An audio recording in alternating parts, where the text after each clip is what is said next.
We got another pick. President-elect Trump has chosen Charles Kushner to serve as U.S. ambassador to France. Charles is the father of Jared Kushner, who is married to Trump's daughter Ivanka and served as a senior advisor in Trump's first term. Alicia? Thanks, Griff. President-elect Trump is already announcing energy policy plans he intends to roll out immediately upon taking office in January, including his promise to declare an energy emergency on day one. Reuters reports his energy policy could also include the approval of new export permits for natural gas projects and increased oil drilling off the U.S. coast and on federal land. So for more on this, let's bring in C3 Solutions president and co-founder Drew Bond. Drew, so good to see you. Before we get started on energy policy, I'd like to talk a little bit about the breaking news about the Canadian Prime Minister making that surprise visit to the president-elect, and he's under a threat of a 25% tariff.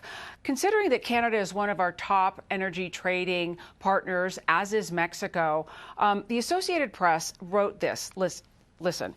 Trump's bid to boost oil supplies and lower U.S. prices is complicated by his threat this week to impose 25% import tariffs on Canada and Mexico, two of the largest sources of U.S. oil imports. The U.S. oil industry warned the tariffs could raise prices and even harm national security.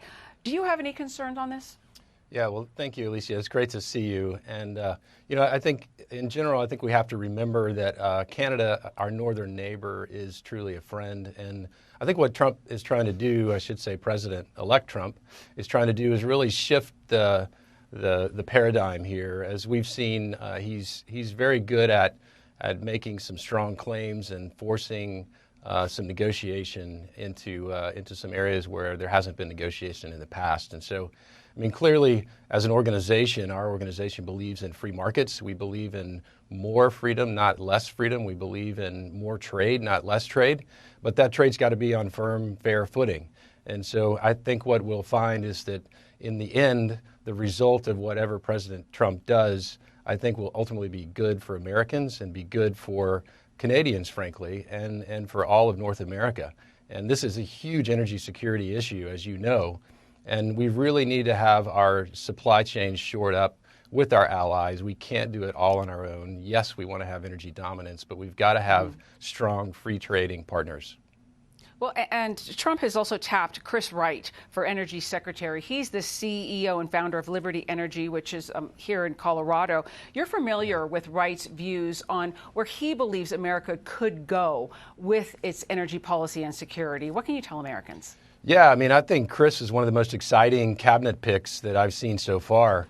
I got to know Chris. We were actually on a panel at an energy conference in Colorado, and then I went and visited him at his headquarters at Liberty Energy in Denver. And then he wrote a foreword for us. Our organization, C3 Solutions, has an annual report called Free Economies Are Clean Economies.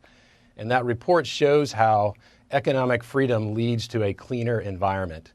And not just by a little, but by a lot. So countries that are economically free are twice as clean as countries that are not economically free. And so Chris wrote a foreword for us for that report last year. I can tell you that not only is he qualified, but he's just a strong, charismatic leader.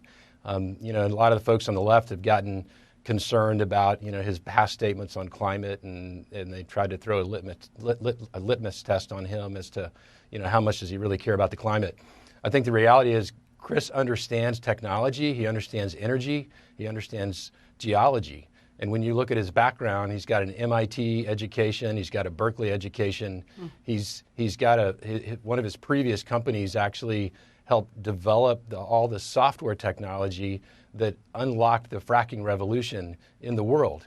And so he's truly an all the above and below person. When you talk to him, this just comes through just through his heart and through his words. When he thinks about energy, he's absolutely, he wants more energy, not less. We want more competition, not less. And look, he serves on the board of a small modular nuclear company called Oklo. And so these are like solar in a box type, nuclear in a box type companies. But he's also pro solar. So he's going to be for energy where and when it works best. And so when you look at, the cabinet members, I think between him and Governor Burgum at Interior and then Lee Zeldin at EPA, those three, that's like the trifecta of climate, energy, and the environment. And frankly, President Trump, whether he wants to or not, might go down as the best president for the climate because, we've been spending more and more money trying to invest in technologies here in the United States when what we need most is we need to cut red tape. I mean, right. President Trump has said drill, baby, drill, and now it's time to build, baby, build. Well, we will be watching. Wanted to get your perspective. And also, folks should know you do come from a clean energy perspective. You are also an owner of a solar energy company. So it's nice to get your thoughts in here. Drew Bond, so good to see you. Thank you so much. Thank you.